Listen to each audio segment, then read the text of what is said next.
కింద మంటలేదు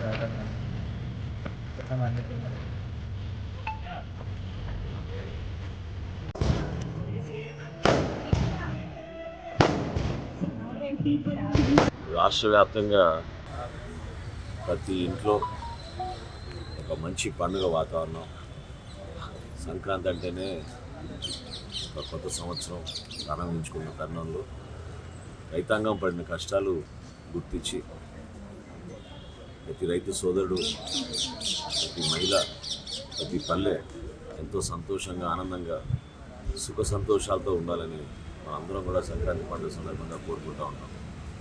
కానీ వినే రీతిలో గత 4-5 సంవత్సరాల నుంచి ఇబ్బంది పడిన రైతాంగానికి మా కూటమి ప్రభుత్వం అద్భుతంగా అండగా నిలబడి దాదాపు 1674 కోట్ల బకాయిని తీర్చి ధాన్యం కొనుగోలులో వాళ్ళు రైతులు ప్రత్యేకంగా పడిన కష్టాలు, శ్రమని గుర్తించి 24 గంటల్లోపే ధాన్యం కొనుగోలు చేసిన 24 గంటల్లోనే వాళ్ళ బ్యాంక్ ఖాతాల్లో డబ్బులు పడిపోవడం, ప్రతి రైతు కూడా దాదాపు నెల క్రిందనే సంక్రాంతి మాకు తొందరగా వచ్చింది ఈసారి పండుగనే భావన కలిగే విధంగా మన ప్రభుత్వం చాలా అద్భుతంగా పనిచేసింది.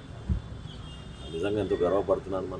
మన సాంప్రదాయాన్ని కాపాడుకుంటూ సంస్కృతిని ప్రతి ఇంట్లో కూడా కలిసికట్టుగా అందరూ కూడా ఒక కుటుంబంగా భావించుకుంటారు.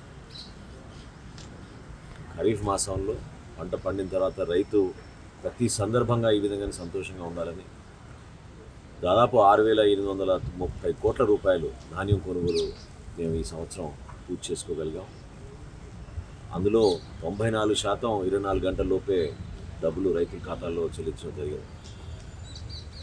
ప్రత్యేకంగా గుంటూరు జిల్లాలో గత ప్రభుత్వం కేవలం 4,000 మెట్రిక్ టన్నులు కొనుగోలు చేస్తే మన ప్రభుత్వం సుమారు 70,000 మెట్రిక్ టన్నులు కొనుగోలు చేయడం అనేది చాలా అద్భుతమైన కార్యక్రమం.